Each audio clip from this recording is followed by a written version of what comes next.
Hello, everyone. I am super excited to be here this evening. I want to welcome you to the very first episode of the She Trucking Podcast with Miss Jerri.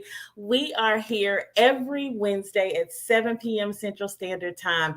I'm Miss Jerri with Life on the Road Recruiting, the owner and founder. We are a full-service third-party truck driver recruitment agency. Today, we have a very special guest. We're bringing you so much in this podcast, guys. It's going to be a lot of information about the future of transportation. So, if you're interested in learning and knowing how you can continuously evolve and elevate in transportation, this is your place to be every Wednesday at 7 p.m. All right, I'm going to bring up my sister, Sharae Moore, with She Trucking, the founder and president of the She Trucking. Hello, everybody. Thank you, Miss Jerry, Hello. for having me on your first Yes. interview. Thank you so much for being here. Look, I'm excited about episode one. There's so much to come.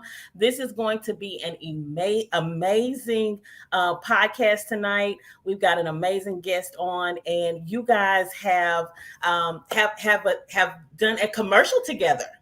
Absolutely. So, Mr. Joel himself, the driver behind the vision of the iTorque, will be on. So I had an amazing opportunity to go to Salt Lake City, Utah. And y'all know I've been telling y'all about this every week, and you're gonna get to meet him and see and understand like why this iTorque is so amazing. Um, Ah, coming from a 2005 Freightliner to a 2023 Volvo iTorque, listen, it's like night and day. So y'all stay tuned, share this live out, share it out, because this is gonna be an amazing show. Yes. We got everybody already tapping in. Hey, family. Hello. Thank you so much, Mr. Leonard, for coming on. Hello, everybody. Look, everybody's tapping in. Share this live. Make sure you tell your friends to tune in. This is about to be an amazing episode with Mr. Joel Morrow. All right, before we bring Mr. Joel up, I want to share the commercial, the Volvo iTorque commercial. What if a driver designed the truck?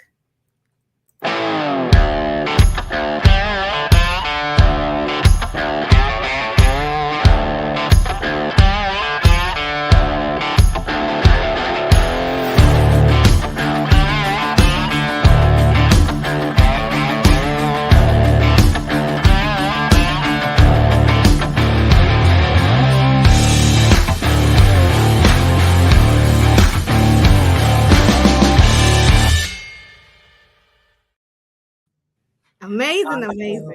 Awesome. I love it. Well, let us bring up Mr. Joel Morrow. Mr. Joel, hello, and welcome to the podcast. Good evening, ladies. Thanks for having me. Welcome. Listen, I had an amazing experience in driving the Volvo truck, the truck that you drive every day. So, can you go into details and tell them how did you come up with the concept, and just tell them everything, like what's going on with the Volvo iTorque. Okay, so the idea behind the Volvo iTorque was to make a truck that was very efficient, but also very adaptable. And one of the things that I've learned over the years speccing equipment was when you sat down and you were thinking about what kind of truck I want to build, you kind of had to get your crystal ball out to see what was going to happen in the future. Were we going to have strong freight rates and low fuel prices, or high fuel prices and low freight rates? Was the business going to expand? Were you going to have to run faster speeds to maybe service a customer because you had longer lanes? Were you going to be running in different geographical locations? And early on in my career, I'd helped my brother's fleet, Ploger Transportation, spec trucks. And we kind of got into a trap. I had spec'd a direct drive configured truck, and it was very, very efficient between 55 and 62 mile an hour. And at that time, freight rates were very low, fuel prices were very high, and we could keep drivers in slower trucks because guys saw it as job security. The trucks were very efficient. The business grew. We went from a short regional operation that basically ran around Ohio, Indiana, and Michigan, and pretty soon we're out to Georgia. We're running over to the East Coast. We were making some runs out to Utah, so we needed faster trucks. And when we took that truck that I spec'd for a short regional operation and was just a Joel, it worked very well, and put it into a different application, it didn't have enough adaptability. And we ran into emission system problems because we were running the trucks at too high RPMs because of the road speed. We didn't have the correct gearing. And it really blew up in our face. And it was very painful as a fleet to have to suffer through that trade cycle when the economy changed. Freight rates got really good, fuel prices came down, and it was all about productivity at that point. And it as well, it should have been, because Right. you want to run all the freight you can run when rates are high and fuel prices are low, and we just didn't have the right truck. So I thought to myself, how can we avoid this pitfall and not be trapped again like we were? And that's really how the concept of iTorque really came to be. We were looking at transmission, the ratio spread from the deep reduction all the way to the overdrive, and what rear axle ratios could we pair with this, and what kind of engine could we use that would operate very efficiently at low RPMs and at moderate RPM. And we started putting pieces of the puzzle together, and today we have iTorque, and it's a very fun truck to drive that's very adaptable. And when I say adaptable, it's adaptable to different weights, different terrains, what drivers typically think about your operating environment, but it's also adaptable to the economic environment, which is just as important as having a truck that's fun to drive. And when you bring that all together, it's just a home run. You hit it out of the park. Drivers are happy, people in the back office are happy, and it reduces maintenance costs because we control piston speed in the engine, and we allow for complete combustion, and we really, really drive down the emission system problems as well. That was my next question. How does it affect the emissions? Yeah. It's really great. When we start looking at today's engines, there's always issues with NOx. So most of today's engines run with retarded timing. So we are, kind of injecting after the piston's up at top dead center. And when we run at low RPM, we refer to this as piston speed. The slower that piston speed, the more time we have for combustion to complete, which drives down particulate matter, and it really helps to clean up the emission system, and is really good for that durability. And also, when we run that lower RPM or piston speed, we're not pumping as much air through the engine when we're not under load.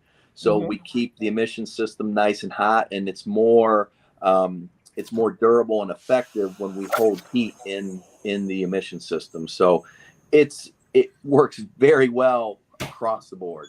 Gotcha. So, and talk about the performance levels. I was very impressed with all of that. Yeah, see, you're a driver, so absolutely. From the driver's perspective. So when we talk about down speeding, is kind of the catchphrase with all the OEMs. They talk about down speeding, and oftentimes drivers think, oh, down speeding, it must be a slow truck. The term down speeding or down sped is in reference to piston speed, because the engineers understand the benefits of that slower piston speed. And when we slow the RPM down, we have to make adjustments in gearing. And so we went with, everybody's kind of familiar with the 12-speed I-shift. They also make a 13 and a 14-speed. My truck happens to have the 14-speed I-shift, which has very, very deep reduction. So a lot of people are used to hearing about an 18-speed manual to start a heavy load. The 14-speed I-shift has twice the reduction that an 18-speed manual has. So I can run very aggressive downsped gearing in the rear axle. So I have a 2.16 rear axle ratio through an overdrive transmission, which is 0.785 ratio on the overdrive. And this allows me to run 80 mile an hour at 1190 RPM. Wow. So it's hardly any RPM at all. So very slow piston speed, but very high road speeds.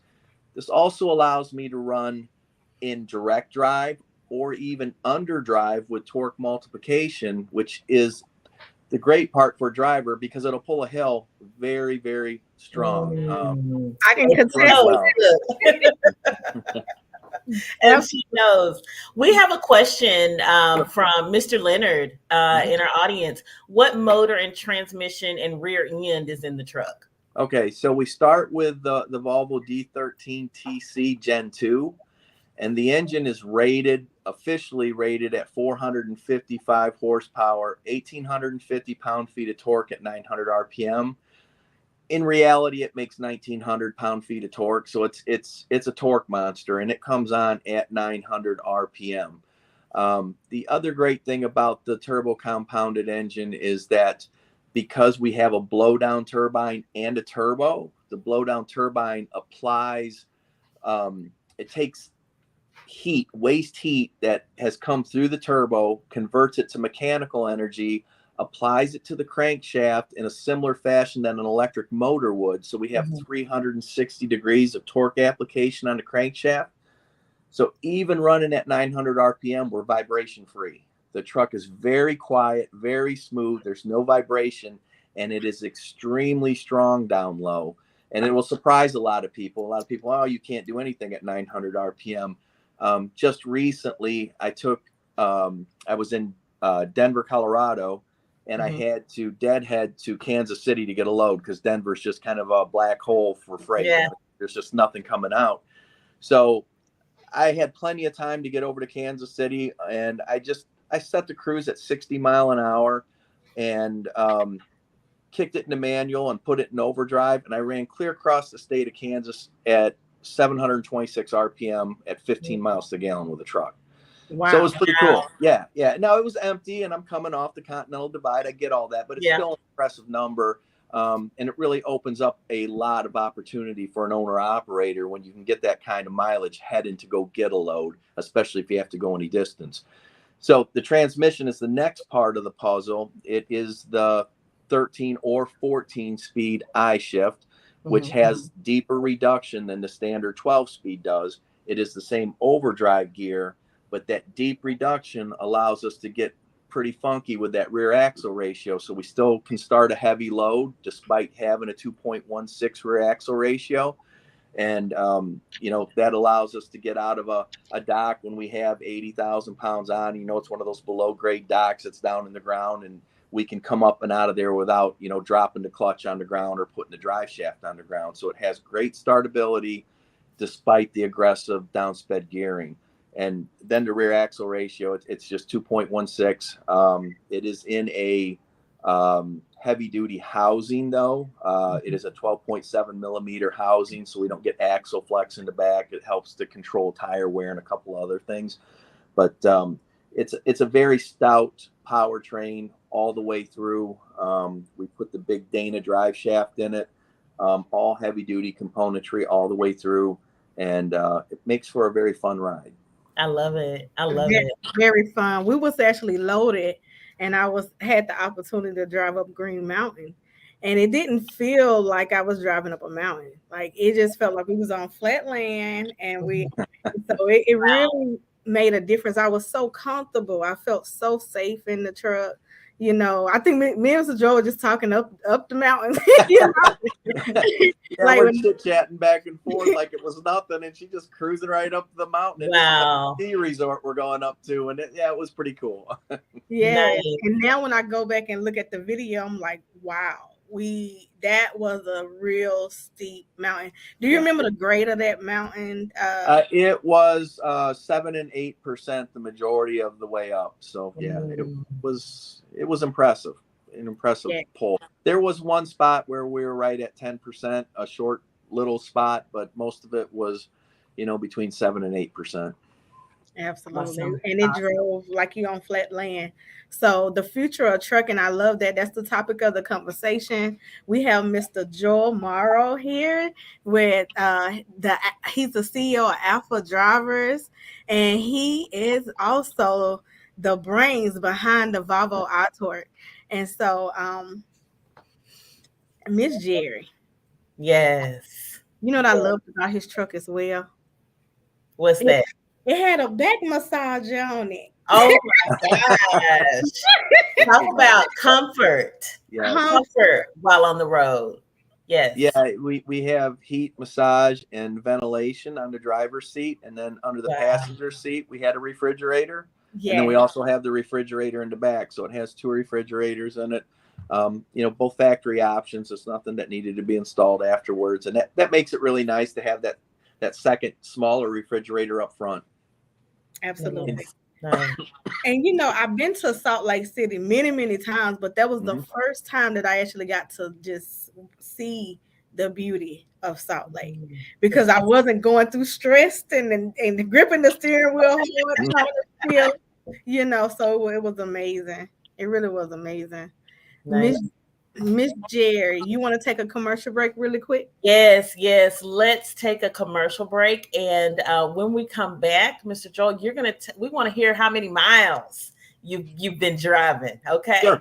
Actually, give us that now. Yes. I want y'all to take time, and I want y'all to listen to it. I want y'all to share this out, because I just want them, like people like you, who've been out there for many years, have so much wisdom, have seen technology go from what is them like a Sterling to this Volvo iTorque, so you've been able to see trucks evolve. And so go ahead and tell them how many years of experience you have. Sure. So I've been driving commercial vehicles since, I started at 15 and a half, actually, back in the day when you could do that. And I'm 54 now, so it's been a long time. We're probably, 35, 36 years, whatever it comes out to be, the math comes out to be. But I've averaged around 140,000 miles a year in my career. I don't sit at home very long. It's kind of in my blood. My grandfather done it, and he was never home very much. He used to love to run too. And my dad had a company, a recycling company, and so at a very young age, I was able to drive in state, but still run a lot of miles, because he had just stuff that ran nonstop. So, very, very young, I jumped in the truck, and, I was running 500, 600, sometimes 700 miles in a day, just running around the state. I loved it. Absolutely. I turned the radio on and off I'd go, and I was in my element. So I did rack up a lot of miles, even though I'm relatively a younger guy. When you start to talk about 4.5 or 5 million mile career, being 54, not a lot of guys my age have that many miles. They're typically at the 3 million mile mark. But I did start young, and I just loved it. And I drove the wheels off everything I touched. Wow. 5 million miles is a lot. And a lot of people cannot say that they have been in this industry that long or driven 5 million miles. So my hat goes off to you for that's amazing. Thank you. And I got to witness it. When we come back, we're gonna talk. I want to bring up one. Remember we actually kind of went the wrong way. We had to back up down that street. Yes. Yes, and you got to see him in action. He was calm. He was like, he just listen. Experience that shows. Yes. I love it. Well, we're going to go to a commercial break. And when we come back, we'll hear more from Mr. Joel Morrow and Sharae Moore. Thank you, guys. Be strong.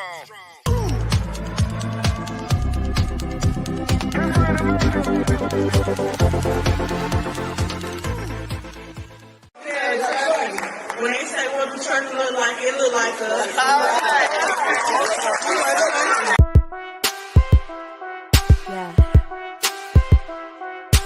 DJ Tony. For all my ladies out there trucking towards they goals. Let's go. She gon' take care of her biz, she trucking. She a woman with a rig, she trucking. She gon' take care of her kids, she trucking. Yeah, she a boss, she do it big, she trucking. She a boss, she do it big, she trucking. She a woman with a rig, she trucking. Often hated, never duplicated. We underestimated cause it's male dominated, but we getting payment like it's money motivated. Our clientele rated while they dragging, we gon' slay it. By the hour, we them girls and we got power. Haters everywhere like no taxes, they be sour. Dropping lows, on the road and we be runners. You can never do it like us and that's a bummer. They got my back, so I got my girls with me. I can't be like you cause the shoes just won't fit me. All these moves and we make it all happen. We just show and prove while the rest of y'all rapping. Clocking in and making ends for. All right, welcome back. Welcome back, everyone. We are talking about the future of transportation in today's episode.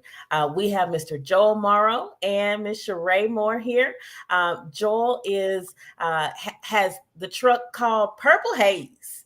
Talk about Purple Haze and that name. I love it. I am a Jimi Hendrix fan. I'll just put that right out there first thing. And you know, we picked the color. I've always loved purple, and I think we went through 40 different shades of purple before we figured out exactly what we wanted to put on there, and it turned out really well. I think you don't forget the truck once you put your eyes on it. So that's that was the whole intent, and just always been a Jimi Hendrix fan. So the Purple Haze thing just kind of fit.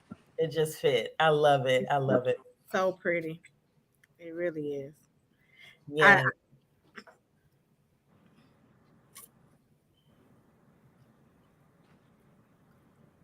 So we talked about the million miles, 5 million. Okay.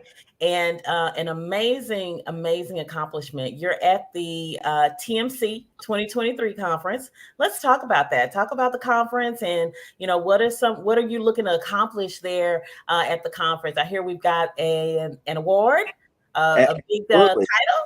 Absolutely. So I have a very close relationship with the engineering staff at Volvo Trucks North America. And I've developed that relationship probably over the last 15 years. When I was working with Ploger Transportation, my brother's company, in the position that, kind of required me to have interaction with engineers as we were putting together specs for trucks. And, I just kind of leveraged that into the company that I have now. So they invited me to come down with them. I brought my truck. It was actually in the show. The show itself just deals with all of the modern technologies that are out there and how to apply them, how to use them, what the possibilities are, what's coming in the near term future. And so this was a really great show. There's a lot of new technologies out there besides diesel. There's a lot of electric trucks. In fact, Volvo had one of their electric trucks right next to Purple Haze sitting in the booth. There's hydrogen, there's compressed natural gas out there. There's just a lot of technology out there available. And it's very exciting to be in the industry right now because we have all these potential pathways that you can take depending on your duty cycle and application. So that was all cool. What I thought was really nice is that the writers, all of the journalists for the heavy duty trucking magazines, whether it's Transport Topics or Heavy Duty Trucking or, you name it, they have all the journalists on a panel and they kind of watch all these technologies and what's going on. And they also have some engineers on the panel as well. And they kind of talk about what technologies are going to have the biggest impact for the year. And I got to tell you, I'm super proud that we were able to put the Volvo iTorque at the top of the list this year. So we won the Heavy Duty Trucking Association Riders Product of the Year award, and with a diesel engine. All the other alternative fuels seem to get the spotlight here lately, and we were able to win that award with a diesel powered vehicle. So I just super proud of that. We worked really, really hard on this, probably over the last 7 years, really, it's taken to bring this to market, because we wanted to make sure that we worked out all the potential flaws, and I think we've got a really, really great product to offer. Wow, that's amazing. That's amazing. So Volvo iTorque Truck Product of the Year. Congratulations. That's a huge accomplishment. Thank you. It should feel good to kind of see your long-term work come to fruition. I'll tell you, as a driver, because I am not a classically trained engineer, and Mhm. I'm a research nut. I research everything. I read Yeah. everything I can get my hands on, and if I have any idle time, I'm Googling something. I'm Yeah. always wanting to learn about something. I think in today's industry, education is absolutely the key to success in this industry. Absolutely. A few years ago, somebody might have said, trucking's not rocket science. I beg to differ. There's a lot of technology here that you really have to get your mind around. And if you're buying equipment and you don't understand what you're buying completely, it's going to bite you at some point. It's going to get you. And so it's very important that you do your homework and you understand the technologies that you're dealing with. And it takes a lot of time and a lot of effort to educate yourself. It always does, but in trucking and transportation, we're so busy doing the job of moving freight. Yeah. Sometimes it's very difficult to find the time to educate yourself on the equipment and the components that go in when you're speccing a truck and trying to assemble equipment. So educate, research, do your homework. I love it. I love that you that education is key, because in this industry you have to, or you'll get left behind. You will. There's It's moving no so doubt. Yes. Yeah, absolutely. you're going to go broke, and it's going to be painful if you don't educate yourself. So absolute key, and we're not talking necessarily go to college in the classic Right. sense of education. Do your homework, get on and read everything you can read. And even when you think you're ready to buy, read some more, and you need to be sure, talk to people in the industry, and really make sure you know what you're doing before you pull the trigger on a new purchase, because if you don't get it right, it's going to hurt. Yeah. What are some just real quick, what are some industry newsletters or sites that you recommend, that you kind of lean to for your education and information? So, this is kind of one of the things that I always thought we were really lacking. There you go. Volvo Trucks Magazine. You go into the Volvo dealer and grab a magazine. I thought we were really lacking a way to communicate new concepts and technologies to the driver at the driver's level. So there's a lot of publications out there that it's all in engineering lingo. And if you're not a classically trained engineer, you're going to have a very hard time following this stuff and really getting your mind around it. And this is why I started Alpha Drivers. Trucking's been good to me. I really want to give back to the industry and help people to avoid a lot of the pitfalls. I learned the hard way, seat of the pants. And there were a lot of failures early on, to the point where you just wanted to give up and quit. But it's the only thing so you just keep going. And so over the years, you acquire a lot of knowledge. Mine's seat of the pants knowledge, and I get to kind of validate my seat of the pants knowledge with real engineers, and we have a very good working relationship. And Alpha Drivers, I have Alpha Drivers Transportation and Testing and Consulting, to where I kind of put this information out, and I do it in social media over at Volvo Truck Masters on Facebook, and I'm also personally on LinkedIn. Where I have a lot of discussions, but there's a lot of techs now that are involved. Volvo Master Techs. There's some of the engineering group is involved over at Volvo Truck Masters. So if you're looking for something Volvo specific, that is a very, very good place to go. The other place that I would recommend for people that own any brand of truck, it's the 9+ mile a gallon club on Facebook as well. There's a lot of good information there. You'll see a lot of arguing back and forth, kind of how the sausage is made. But these are guys that they're not engineers, but they've been in the industry for a long time, and they have a good handle on what's going on. I mean, I get in there and I don't even agree with some of the guys, and we'll be mixing it up back and forth, and you'll see a lot of different opinions, but you'll start to see the trend lines and how things are trending, and you'll start to grasp concepts and start to understand what's going on. So that's kind of a free for all kind of a thing. And I think it's fun. You get in there and you're talking different concepts and arguing back and forth. But if you're looking for Volvo specific, it's Volvo Masters, and then 9+ mile a gallon club is a very good place to go if you want to learn about fuel efficiency. Thank you. Absolutely. Sure. I do want to show everybody your episode. So Okay.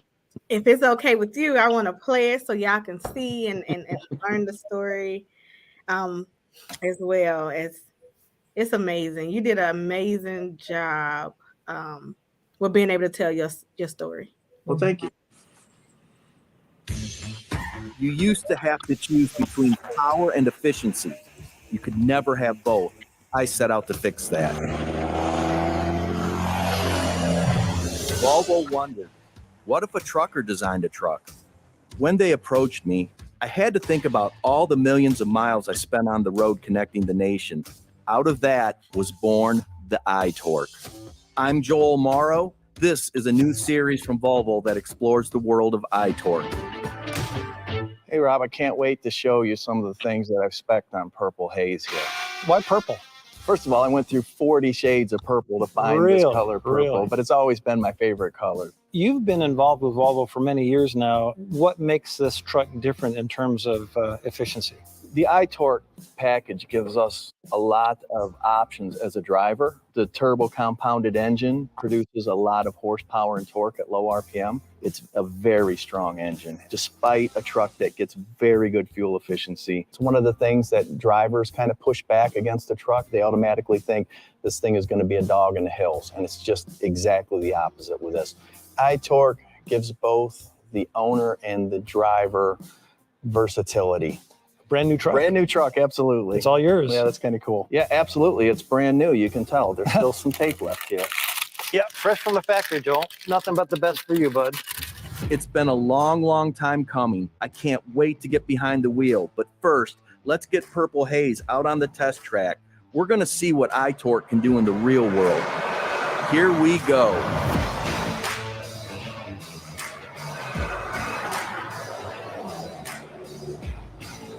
So I'm not the type of guy to get real emotional about a truck. I'm more of a technical guy, but this thing is fun to drive. Woo! The coolest thing really about the truck, besides the color, I like the dynamic steering on it, especially your low speed maneuverability. It's kind of like power steering on steroids. We have a couple of different driving modes here that I can put it in, and this really gives the driver some options as far as how it fits his driving style, the weight, the terrain, and whatnot. Right here again is where the sway bar really helps the truck's handling coming around the corner. We don't get a lot of cab movement, rocking and rolling. It's a very stable platform. We have absolutely no compromises. The truck pulls well, it's very fuel efficient, and it is just a joy to drive. It's something we've been trying to put together for 35 years, and so I'm really excited to show drivers what the iTorque is really all about. We're going to fill the truck with cameras. I'm going to invite some friends and really see what iTorque can do. Let's get Purple Haze on the road.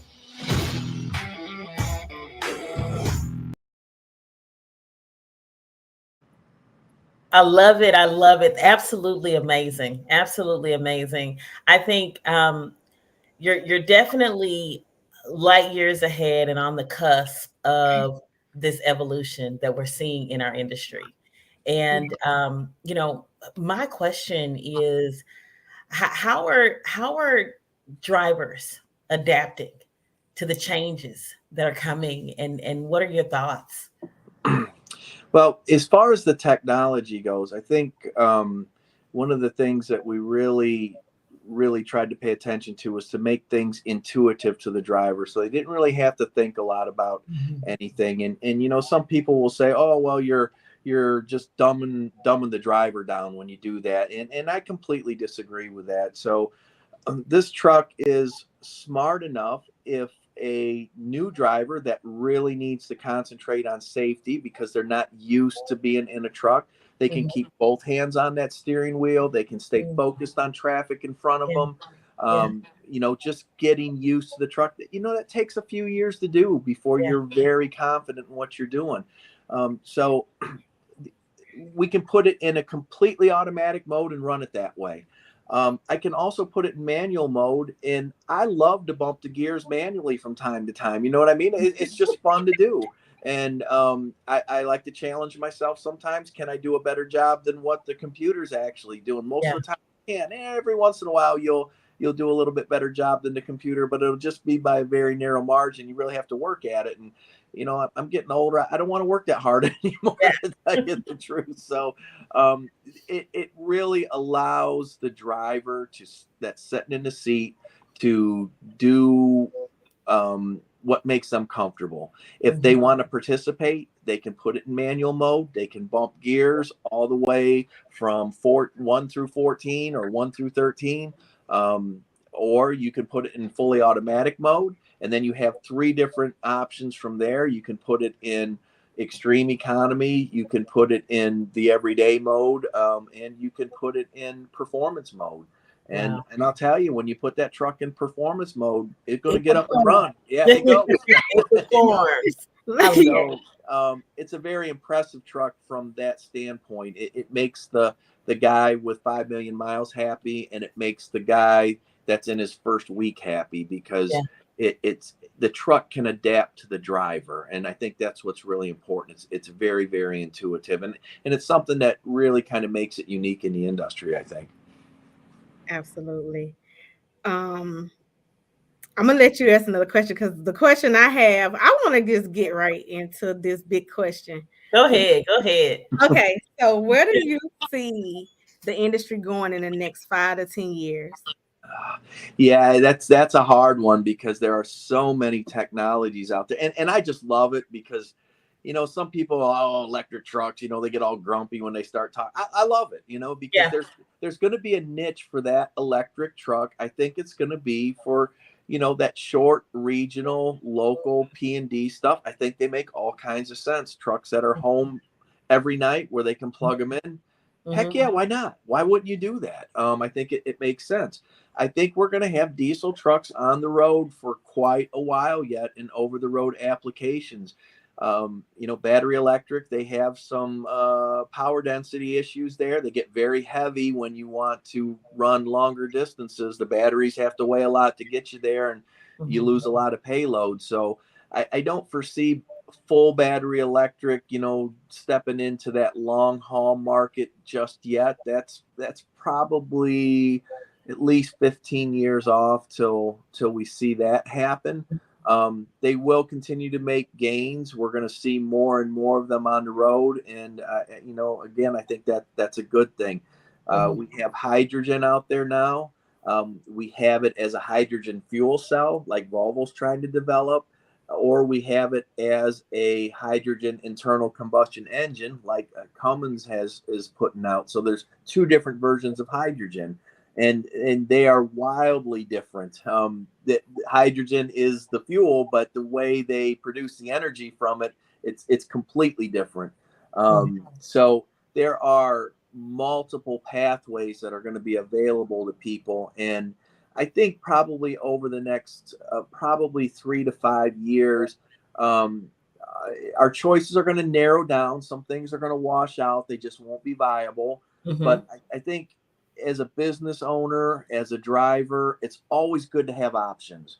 And keep your mind open. Don't get hung up on one way to do something. There's 1,000 ways to skin a cat. So that's right. You definitely want to keep your mind open here, and don't pick one technology and say, oh, this is going to be the greatest, and all the other ones are no good, because it's going to be very dependent upon duty cycle.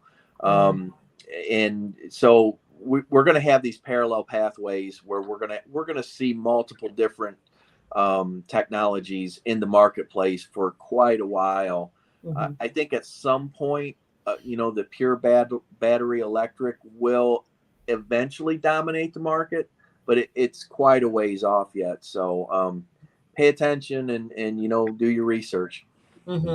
What's your take on the implementation, and how soon will we see? Well, we already see, but level 4 autonomous trucks. I hate the word. I mean, when you when you just look at some of the safety systems on the trucks, and you get Yeah. the false positive readings on some of the basic safety systems, it really makes you wonder, how are they going to put driverless trucks out on the road when they can't get the basic systems right on, the forward-looking radar will throw false signals every now and again.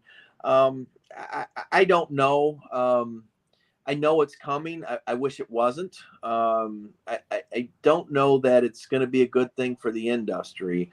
I think we need people behind the wheel, and it's important for that. We don't fly planes autonomously. We could, Right. but there's pilots in planes, and there Exactly. probably always will be. And I think there always needs to be a driver in that truck. As good as computers are, they're not people. They can't make that split-second decision that, a computer may see it as irrational and do something completely opposite of what actually needs to be done. So that's one that I don't know. I wish we could put the brakes on. Right. It just I'm not a fan. I'm not a fan of autonomous technologies.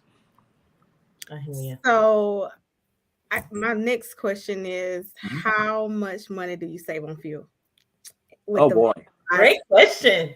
So let me give you an example, and if you have a calculator there, you can work some of this out. So last month I done one of my West Coast swings, and I'm typically out for 30 days. I do like 30 stops delivering blanket wrap furniture, and in Purple Haze I was able to average 10.6 miles a gallon on that round out to California back to Ohio.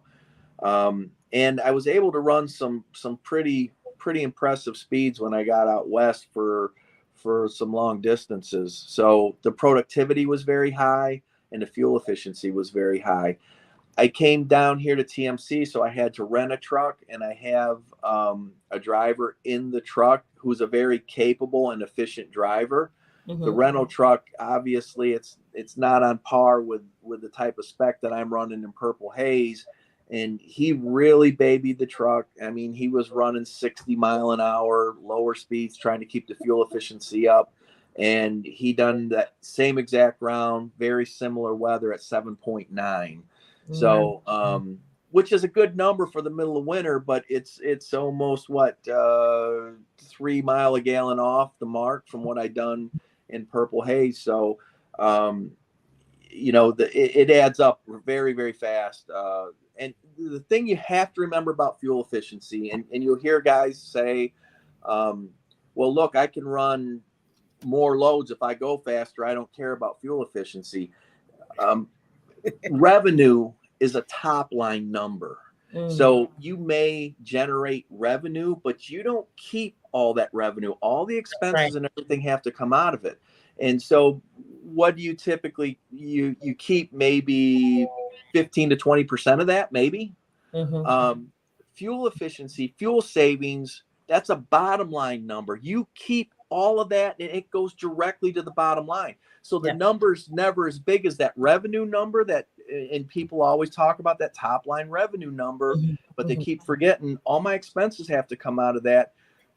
The type of fuel savings I'm talking about, Purple Haze versus a normal truck, that's the difference between going to McDonald's every night and eating good. You know what I mean? It's just you're going to make some big difference. Really nice extra money to have to spend, and it makes a difference to the bottom line of the business. There's no doubt about it. Yeah, I love it. So you make more money when you go to the Purple Haze, to the Volvo iTorque, than you do running a regular truck. Oh, absolutely. The fuel efficiency alone is gonna be a game changer for you. For a lot of people, somebody that's getting in that 5.5 to 6 mile a gallon range, if you go from 6 to closer to 10, you're going to make the full truck payment and then some. Plus you're going to drive maintenance costs down. And of course, now a lot of people are probably their heads ready to explode saying, oh, there's no way that a new truck with all the emission stuff is going to have lower maintenance costs. It's all relative to piston speed. It goes back to that very slow piston speed. Now that we know to run things at lower RPM, slow the piston speed down, hold the heat and the emission system, you virtually have no issues at all. And so you really can drive maintenance costs down even versus a non-emissions truck, and realize a very nice return on your investment with the improved fuel efficiency and reduced maintenance costs. Yeah, I didn't even see the fuel hand move at all. Like, it just hangs there. And I only have one tank on that truck. So a lot of people, they have 250-gallon tanks. That's what they want. I have a single 150-gallon tank. I can run coast to coast with no problem at all. Because you're over 10 miles a gallon. So you get 1,500 miles of range on one fuel tank, and it works out very well. Absolutely. Awesome. I want to recognize, and then Ms. Jerri, I'll let you ask your question because I know you got another one for me. But I do want to recognize the other people who was able to be on the Volvo commercial. Yes. Tim Ridley, he was amazing. He had an amazing episode. And so tell us a little bit about Tim and Mr. Al and Kim. Yeah. Tim. Tim he's just a great guy. You can tell he's been in the business for a long time. Tim, now he's into Sirius Radio now, but you can tell his heart is still in trucking. There's no question about it. We got in the truck and we ran out across the salt flats, and he was at home in his element, and he hadn't been in the truck for a long time, and he's just loving it. So that was really cool, and he was against it, so he was not on board. Wow. Right. Yeah. He was a classic truck type of guy. He liked the long hoods. He liked the manual transmissions and the traditional gear ratios. And we talked, before we got in the truck, and he flat out told me, he goes, I don't know about this. He goes, I don't think this is going to work. And his jaw about dropped, and we got out there, and he wound it up to 80 mile an hour, and the thing is just dead quiet. Wow. And it's just running along effortlessly, and he just really started to enjoy it. It actually, it really turned into kind of a touching moment, because you could just tell he was in his element. He really enjoyed it, and you could just see his mind working. It was taking him back to when he was younger, driving out across there, and it was really cool to see. Absolutely. I love it. The Volvo iTorque converted him over. Yep, absolutely. He's a lifer. He's a lifer. Yes. Wow. Yep. That's and awesome. then Mr. Al and Miss Kim, I do want to recognize them. They are it was amazing. I got to actually meet them while we was there, and Mr. Al had been driving Al's got more miles than I do. Yes. 8 million miles. The stories that he was telling me was amazing about the transformation in trucking. So how was that experience? So Al, I've talked to Al, for a couple of years, and he was an old school guy too. Of course, he came up old school. He's been driving like 52 or 53 years. He's been out a long time, and I don't often bump into guys that have more miles on the road than what I do. So it's kind of cool. It's kind of humbling, really.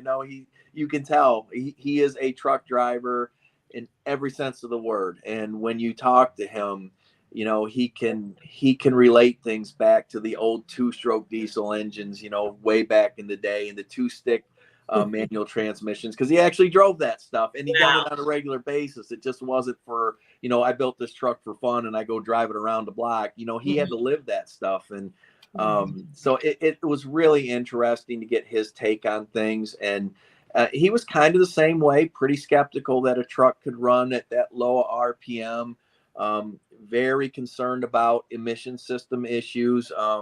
He has since bought an iTorque spec truck, and he just absolutely loves it. So it was just great to hear his perspective and his take on things. And he is just a wealth of information, and he can put things in a historical context almost like nobody else can, because he's been out there for so long and has lived it. I drove some of the older stuff, but he goes way back, so it's cool for me to listen to him talk about it. Wow, that's amazing. This has been absolutely amazing, Mr. Joel. What's next? What's next for Purple Haze? What's next for Alpha Drivers? Tell us about that. Well, I'm working on expanding Alpha Drivers. Right now, the testing and consulting company, I primarily work with OEMs, engineering staffs, engineers on a daily basis. And I love that challenge, but what I really want to do and where my heart's really at, I want to be able to help the small fleet and individual owner operator. I'm working to put together a service. If you want to spec a new truck, you come to me with your information.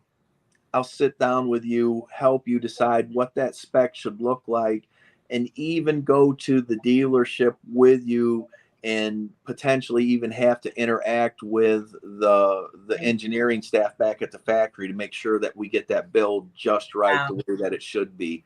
And I'm trying to put this together in a way that it's affordable and it makes sense for everybody involved. And there's still some things I'm ironing out in that regard, but we're getting closer every day. And I'm hoping to have a website up and running soon, so we can start to, facilitate and accommodate that, get some of these owner operators in and put the service out there and see how it works. And hopefully it's successful is what I think it will be.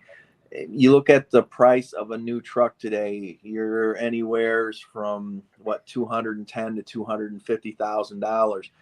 You want to make sure you get that build right, and spending a little extra money to have somebody review every component and give you an opinion on what's happening or why not have that component or maybe a different one, I think brings a lot of value and a lot of confidence to the guy buying the truck that he's making the right decision at that point. Yeah, Absolutely. I love it. I love it. Awesome. Thank you so much. Tell them how they can contact you. Well, the best way to get a hold of me right now, because we don't have website up and running, is just through my social media feeds. You can find me personally on Facebook and on LinkedIn. Go to Volvo Truck Masters. You'll always find me there, and you can ask questions. It's probably the best way at this point. I'm hoping to have something for Alpha Drivers up and run. I'm a perfectionist, and I've gotten a couple things going. I'm like, no, I don't like it. We need to change this and change that. So it's been a slower process than what I like. But I'm hoping to have something probably within the next 2 to 3 months that you can come directly into a website and ask questions and get answers. So that's what we're looking to do. Well, we're going to definitely talk. Absolutely.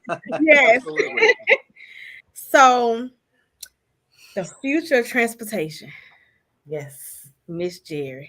Yes. From this discussion, what do you think? We got a lot of technology that's coming, and that's for the better. I just want to say, I wish that this technology was around when I first started. I know, Mr. Joel, you wish it was around when you first started too. Absolutely. And I think the future is going to be great and it's going to be bright.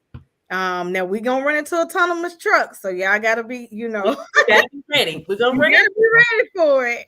But no, I think my son is in the process of getting his CDL right now. And I think these things that are being put in place are for his future. And so I'm super excited to see them. That's why the future of transportation is really important. It's a really important topic for me. So I'm so glad to have you, Mr. Joel. I agree. One quick thing here, and this isn't technically a technical issue. So when we look at younger drivers, and this is near and dear to my heart because I wish this would have happened when I was younger. So as an industry, we are regulated by the hour and we're paid by the mile. So when you get groups like some of the owner operator groups, they'll say the ELD is the worst thing ever. And then the big carriers will say, well, we need productivity and we can't pay any other way except by the mile. There's a safety component that we're missing, and there is no time value attached to driver's pay. So, you're out driving and you get into a traffic jam. Let's just say Chicago. We get tied up in Chicago traffic. Here's an area where the driver has to be at their very best to avoid having an accident. Yeah. But because we're going slow, we take a pay cut. And it's very, very difficult. They expect you, okay, you have to be on your A game, but we're going to pay you by the mile. So anytime that truck slows down, you're losing money. It starts to snow out in Wyoming and it starts to blow. The first thing in the driver's mind is, well, if I pull this over, my paycheck isn't going to be as good. So I'm going to push through this. And then all of a sudden you've got 50 trucks in a big traffic jam. So Yep. the one thing that I would love to see in the industry, I love all the technology. I love it. We need to update how we pay drivers, and pay by the mile needs to go. I firmly believe that. I know a lot of people are probably going to hate on me for that, but even if it takes the government to regulate it away, pay by the mile needs to go. It is a safety issue, and it's not fair to drivers. It's just not. And when the economy's doing well and everybody else is making money, they're making it on these drivers' backs because the compensation just is not fair when we pay by the mile. So my little rant for the go ahead. Ray's coming with hers. I feel it. We got to get it out of 1972. Yes. Yeah. Listen, I totally agree and understand, and I feel like a lot of back pay needs to come back to us who have documented that we have been on duty. Wow. Yeah. You know what I'm saying? We're on duty. So now off duty, because we keep up with our logs. We got on duty, we have driving, we have off duty. And if you're off duty, okay, you don't get paid for that. But if you're on duty, think about the things we're on duty doing. We're fueling our truck. So you don't get paid to fuel. Yeah. Oh, no, yeah, I 100% agree with you. So one of the things that I've done, with Alpha Drivers here, I pay myself just like a driver. And so what I do is I pay $22 an hour. I pay overtime after 40, and then I pay 22 cents a mile for all miles run that day. And it seems to work pretty well. Now I'm working out, little details, and we bump into some issues every now and again, but we're working this out, and it seems to work very well. I guess the main idea is there has to be time value component attached to their pay. If there's no value for a driver's time, you're just looking for the big pileups and the accidents, and you're going to continue to have driver turnover. And what's really sad is the people that get in at a very young age, like I did. We could have done much, much better, early in our career than what we did. And so we had to work a lot harder than what we needed to. So there's a lot of fatigue, a lot of stress, a lot of health related issues. I've seen guys, that look, if you got to run more than 2,500 miles a week to make a living, you probably really need to think about what you're doing, because it's going to catch you health wise. I know I done it for years and shouldn't have. It's impacted my health negatively. I can tell you that. So we really need to, as an industry, get together, get a group of people together. We need to fix that. That needs to happen. Mm-hmm. So I love what you said, because the word safety. Yeah. The things that make us safe, like our pre-trip, our post-trip, our during the route trip, that's the part that they not paying us for. Yeah, exactly. And exactly. Sitting at the dock waiting for a load. Like, these are things that's documented, and I feel like it's illegal not to pay someone for their job, for working, because it shows that we're working. Mm-hmm. It should be. The original intent of the law, my understanding is that somehow in their mind, way back in the day, they thought that by exempting us, it would encourage us not to work as much. And I don't understand that. I've heard that multiple times where they threw that out. And then, of course, in the 80s and the 90s, it was always said that, well, we have no way to really track if the truck's moving, if it's not, and they'll just cheat on their pay sheets, which that was a valid point back then. We can track everything now. Track it now. Yeah. Yeah, you're exactly right. And Absolutely. I know that drivers hate the idea of Big Brother, but when you look at it, becomes your best friend as a That's driver. right. That's Yeah, right. yeah, absolutely. So we're all on the same page here. So this Yeah. is cool. I mean, Yeah. Absolutely, because it made me an outlaw driver. Because at the end of the day, we had to get where we had to go. It Yeah, didn't no, matter yeah, if that time said that we couldn't. I'll turn that off and keep going. yeah, And that's what we had to do. You know, Yep. we had to do that to be able to make money Yep. because I saw $400 checks, $200 checks, Yep. $100 checks, and I was on the road doing a lot of miles on the Yes. road that I would. You have one breakdown there, you just done for the rest Right. of and Right. stuff like that. So I totally agree, and I feel like I should get back pay. You should get back pay, and everybody should get back pay. Yes. If they logged on that time, because it's logged. That means the government has our time logged into the system of the hours that we have worked, and I believe that it should be paid to us from the government. I hear you. I can't say that I disagree. It really is an issue that we need to address. There's no doubt. We should try to end pay by the mile, regulate by the hour as soon as possible. I think the driver shortage goes away at that point. We can bring people into the industry. It becomes but look at it before deregulation. When we had a lot of union drivers out there, the pay was good. Truck driving, you lived very well. It was upper middle class jobs. Now we're kind of middle class and lower middle class jobs, which is something that I just hated to see happen to the industry.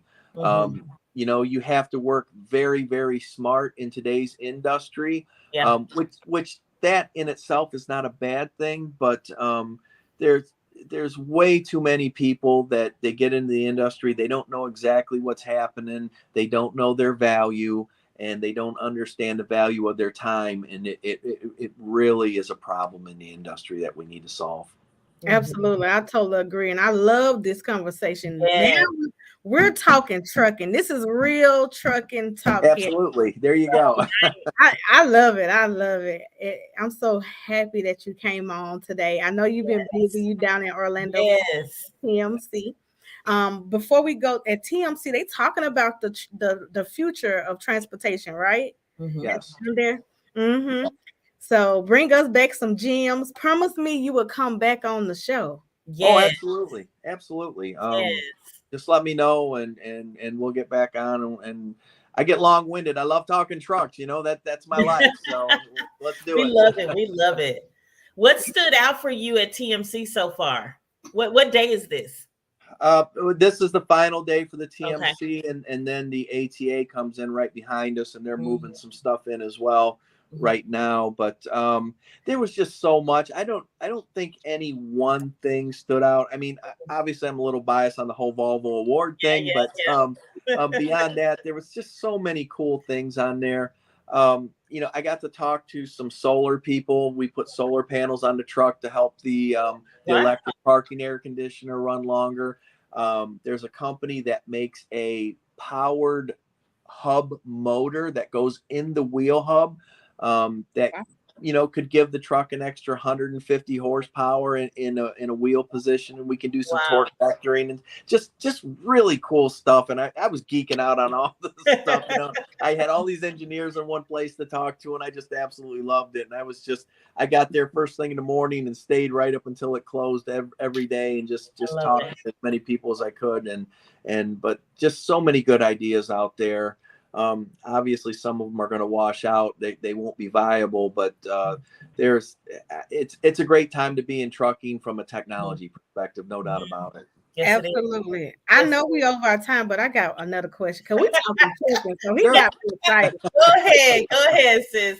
Tell my audience, there's a lot of people who watch our shows and they new to the industry. Could you tell them how much was the pay when you came into the industry? Oh my. Oh geez. Because I tell everybody I started. Yeah, when I first started driving, I was I think I was at 22 cents a mile, something like that. Good. Yeah, it's good. It wasn't all that impressive, I can tell you that. So I stayed in it just because I love to drive. I just loved it. And if I was really been in the right mind, I probably shouldn't have, honestly. That I got in right after deregulation. So we had guys that had made a lot of money and they'd done very well. Deregulation hit, right at the beginning of the 1980s. And, we lost a lot of very good paying driving jobs. And I am not really in favor of full government regulation again, because I think it's too restrictive at some point. I think we can do some very targeted changes in the current regulations. The first thing is we need to get rid of the exemption from overtime. We need to make overtime just like everybody else does. And we need that time value component attached to pay. You should not be allowed to pay strictly by the mile. It's dangerous. It just is. So just those two things alone would solve a lot of the problems in the industry. Unfortunately, it's just easier to take advantage of the driver at times, I think, and they just don't want to put any time or effort into solving that problem. And I think this is where the government really needs to step in. As much as I'm not really a fan of government regulation, I think this is one of those times where they need to say, okay, enough's enough. We're done with pay by the mile. Yeah, because it's so connected to safety. It's so it is. It is. Yes. Take a break and rest and get some sleep, or get more miles in. Yep. And when you talk to a CEO of a trucking company, they're a business person and they are trained to think in terms of productivity. They don't really care about the safety part of it. It's not them and their family out on the road. You know what I mean? And so, hey, look, we're gonna skimp on the safety. Just get that load there. I don't care if you really fall asleep and drive off a bridge. Just get that load there. That's kind of their mindset, and it needs to stop. Absolutely. And that's how we need real drivers to speak up like you're doing, taking charge. That's why I love this conversation. And my last question, this is going to be my last one. I know I want to go. But I said the last one was my last one, if you count that. But what do you love about trucking? Yeah. I love being out on the road. I don't know. It's just something that's in you. Some people get homesick. I'll be honest with you. When I'm home for 2 or 3 days, I'm getting stir crazy. I'm like, get me back out on the road, and I've just lived it for so long that, things that naturally occur to people, like get the mail, take the trash out, go buy the groceries, that doesn't even enter my mind when I'm home. And some people are like, you gotta get the trash out. I'm like, oh, okay, yeah, that's right. I forgot all about it. So I just love to be on the road. I absolutely love to drive. I love the mechanics of trucks. I love trying to figure out how can I do it better? How can I be the best that I can be? It's just something I think that's in my DNA. How it got there, I don't know, but I love it. So that's why I'm here. So you can, everyone who's in our She Trucking community, you can find Mr. Joel right in our community. He's always posting content, talking about the Volvo iTorque. If you have any questions about, as you see, he's good on the specs. You ask me about a spec, I don't know. Okay, I don't know. So and that's why he's. Some people, one of our members said, "Why is it a man in our community?" Because we 30, almost 30,000 strong. And I said, because we have to have this information in our community, because this is the best truck for women to drive. And I'm not just saying, I'm saying that because it's the truth. Okay, when I drove that truck, it really made me feel safe. It was stress-free. And I wish when I started in this industry that I had the Volvo iTorque, because you can really put a lot of miles. It wasn't a wear and tear on my body. Most of the time you get out the truck and you're like, oh Lord, my back, my hips, my everything. It wasn't any wear and tear. And so this is a great truck that I suggest that women drive for safety and comfort. Education and technology cuts across everything. Absolutely. man, woman, it doesn't make any difference. So I'm here to help. If you need help, you want to reach out, I'm more than happy to help anybody. If you're interested in this stuff, I just love to talk about it. So Yes. yeah, I'm gonna here if press you to anybody make needs a to pink one. help. What's that? I'm gonna bring up the pink conversation. The pink. there you go. There you Volvo. go. That is definitely the next one.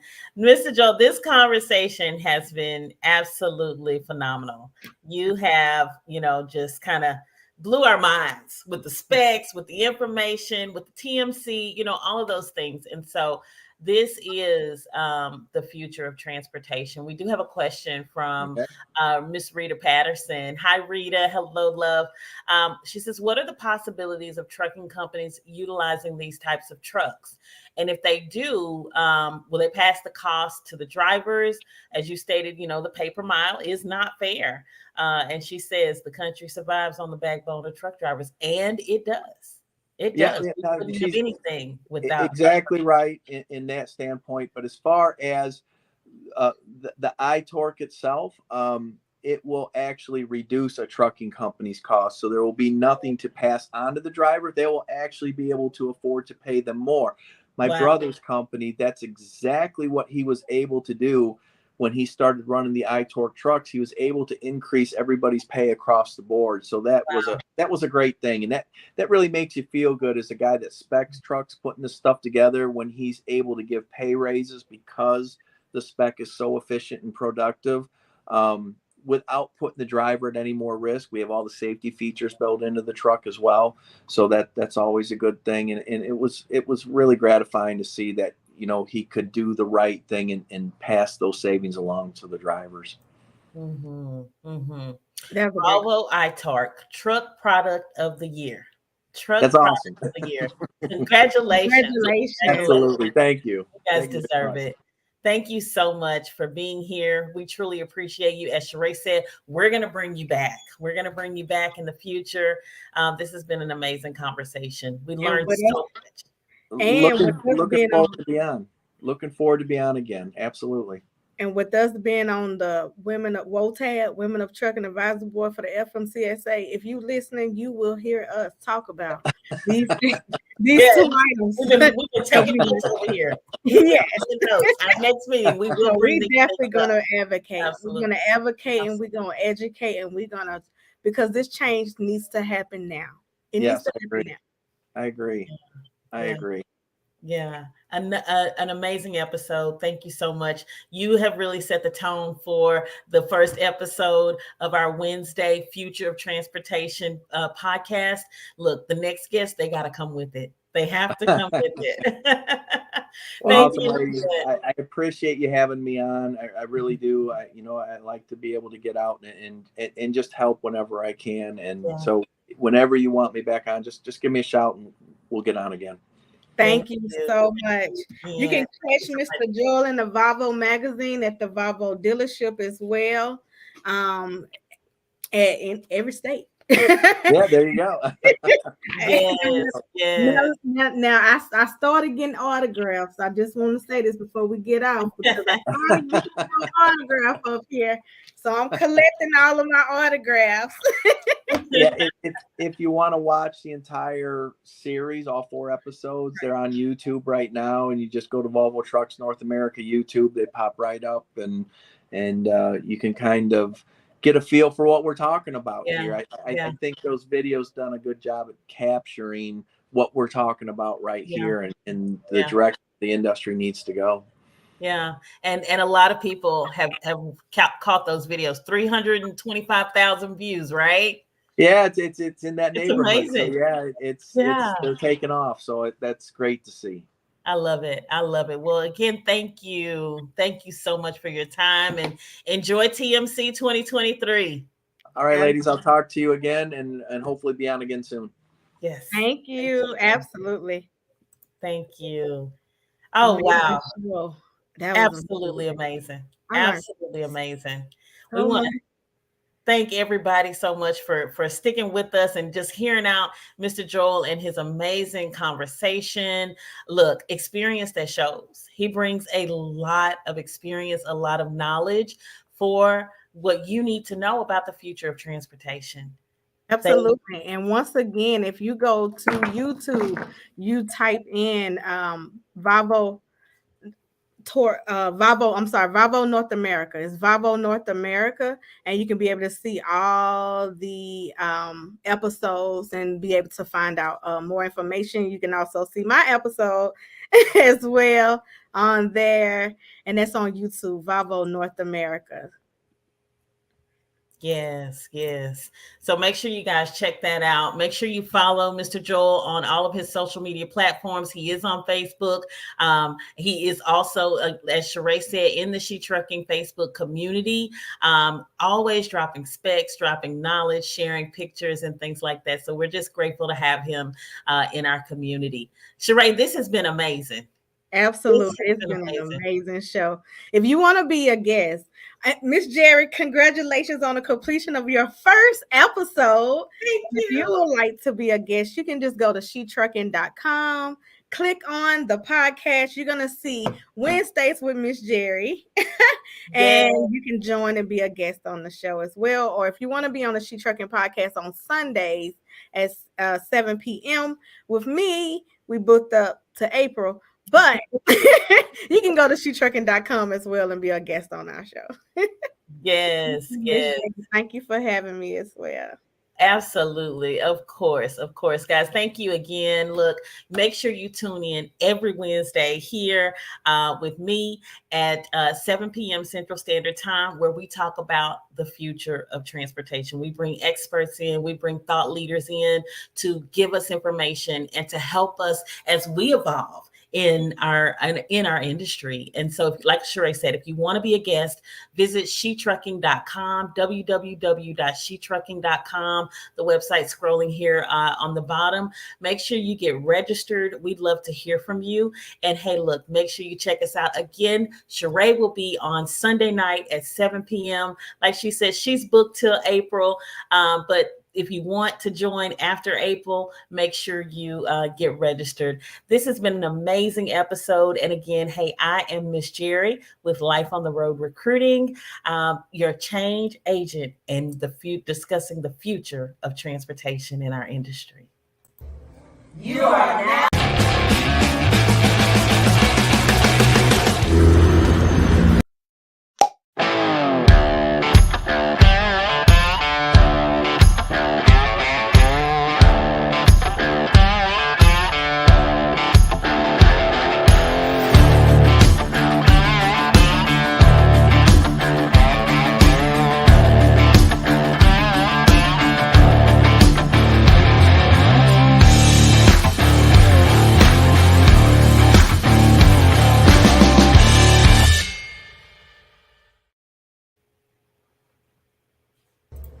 You are now listening to CTR Media Network. What up, family? CTR Media Network. Yeah. Best in the biz. Yeah. Join the team. CTR is who we are, the media network, that's the best by far. Whether you're listening at your home, at your job, in your car, come get the information that's needed above all and everlasting. Motivational podcasting, giving you the answers to the questions. This is Olivia Tucker, I should say Dr. Olivia Tucker, and she is leveling up the podcast on CTR Media Network.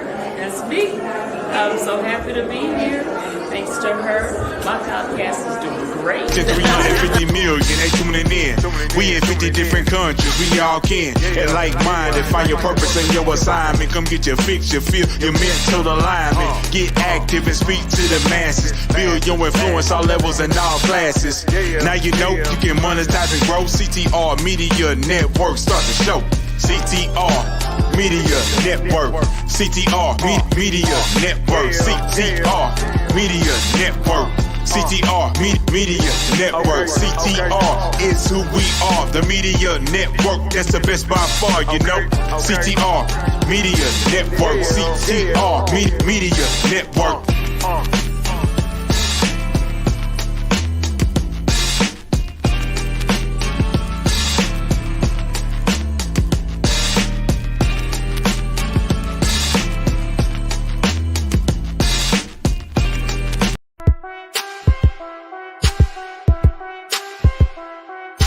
DJ Tony Duck. She gon' take care of her bitch, she truckin'. She a woman with a rig, she truckin'. She gon' take care of her kids, she truckin'. Yeah, she a boss, she do it big, she truckin'. She truckin'. She a boss, she do it big, she truckin'. She a woman with a rig, she truckin'. She truckin'.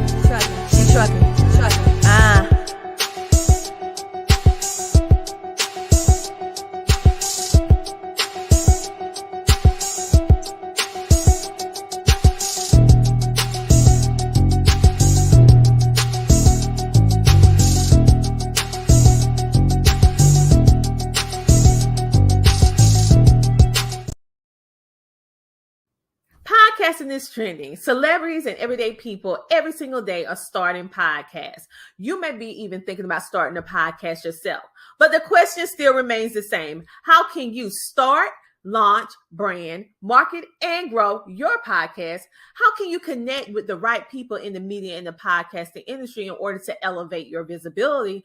And what type of mindset do you really need to have in order to be a successful podcaster? And the big question, how can you monetize your podcast? Well, hello, everybody. I am Dr. Tina J. Ramsey, host of the Tina Ramsey Show, podcast coach and podcast network owner. And the good thing is that I have you covered. You can ask all of these burning questions and so much more to our experienced media and podcasting professionals on our live Q&A at the Power of Podcasting event that I am personally inviting you to on May the 6th from 2 to 7 p.m. in Atlanta, Georgia at the Pop-Up and Create. I want you to experience for yourself a live taping of the Tina Ramsey Show, and your ticket, get this, includes our #1 podcast course, an autographed copy of the Power of Podcasting book, a swag bag with exclusive goodies, delicious food, and networking. So whether you're looking to just simply expand your knowledge, connect with like-minded individuals, or simply have a good time, our event has something for everyone. So I don't want you to miss out on this once-in-a-lifetime opportunity. So I want you to buy your ticket and secure your spot for our event, because it is the event of the year, because these tickets will sell out fast. So go to ctrmedianetwork.com and purchase your ticket today. I can't wait to see you there at the Power of Podcasting. Get your ticket today at ctrmedianetwork.com.